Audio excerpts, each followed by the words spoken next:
Hello guys, welcome back to solution Mitra. So आज का हमारा क्वेश्चन है, if the sum of two unit vector is a unit vector then the magnitude of their difference will be. Okay, so हमारे पास दो vector है, suppose ए vector है और हमारा क्या है, बी वेक्टर है।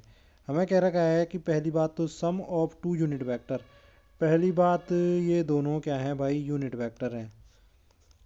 ए और बी क्या है, यूनिट वेक्टर है, यानी कि मैं बोलूँ इनका मैग्नीट्यूड क्या है, वन है। यही होता है यूनिट वेक्टर का मतलब।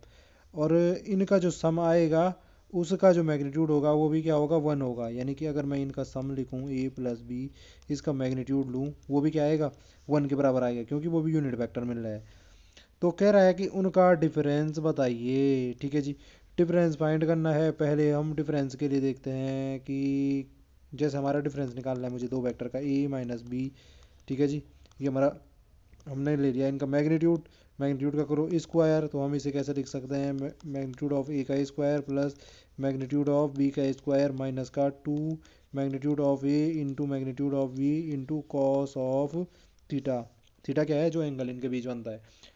अब यहाँ पे देखो ए और बी तो हमें पता है ही, इनकी वैल्यू मैं रख सकता हूँ, लेकिन कॉस थीटा जो है वो नहीं मिल पाएगा मुझे, तो यहाँ पे मैग्नीट्यूड निकालना थोड़ा टफ हो जाएगा। लेकिन हम कॉस थीटा की वैल्यू यहाँ से निकाल सकते हैं, क्योंकि ए प्लस बी हमें गिवन है वन है। तो अगर मैं यहाँ पे इन दोनों के सम का मैग्नीट्यूड लेता तो ए प्लस बी का होल स्क्वायर बराबर क्या हो जाता, ए का स्क्वायर प्लस क्या हो जाता, बी का स्क्वायर प्लस हो जाता तो आपके पास two A B into cos of theta. ये ए प्लस बी, ये हमारा मैग्नीट्यूड यूनिट वेक्टर के बराबर है, यानी कि वन का स्क्वायर क्या हो जाता है, right hand left hand side में वन हो जाता है, इधर वन का स्क्वायर, इधर क्या होगा, ये वन का स्क्वायर वन होगा, इधर भी क्या होगा, ये वन का स्क्वायर वन हो जाएगा, प्लस यहाँ क्या होगा, टू इंटू वन कितना होगा, टू, और कॉस ऑफ थीटा। यहाँ से हमारे पास कॉस थीटा क्या मिला, कॉस थीटा बराबर हो जाएगा, ये दोनों के दोनों इधर गए होंगे तो ये माइनस का दो हो गया, माइनस का वन बचा, और ये भी अपॉन में आएगा तो माइनस का वन बाई टू।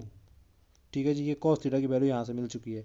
जैसे ही आपको कॉस थीटा की वैल्यू यहाँ से मिली, हम ये वैल्यू क्या कर देते हैं, जो हमारी ये वाली इक्वेशन थी ए माइनस बी वाली, इसमें पुट करते हैं। तो ए माइनस बी वाली में अगर आप पुट करोगे तो यहाँ पे ए माइनस बी का होल स्क्वायर क्या हो जाएगा हमारा, ये हो जाएगा आपका ए का स्क्वायर, ए का यूनिट तो मतलब वन है, इसका जो वैल्यू है, प्लस बी की वैल्यू भी क्या है, वन है, एंड माइनस का टू, वन इंटू वन क्या होगा, वन, कॉस थीटा की वैल्यू यहाँ से मिली थी हमें माइनस का वन बाई टू। तो इसको सॉल्व करोगे तो ये हो जाएगा माइनस का वन बाई टू से टू कैंसिल हो गया, तो यहाँ से क्या बचा, ये माइनस माइनस का प्लस, तो ये बच रहा है हमारा थ्री बच रहा है इधर।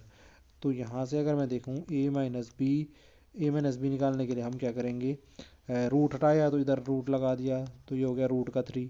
ठीक है जी, तो जो डिफरेंस आया ए और बी दो वेक्टर हैं, उनके मैग्नीट्यूड निकालूंगा अगर मैं, वो किसके बराबर हो रहा है, रूट थ्री के बराबर हो रहा है।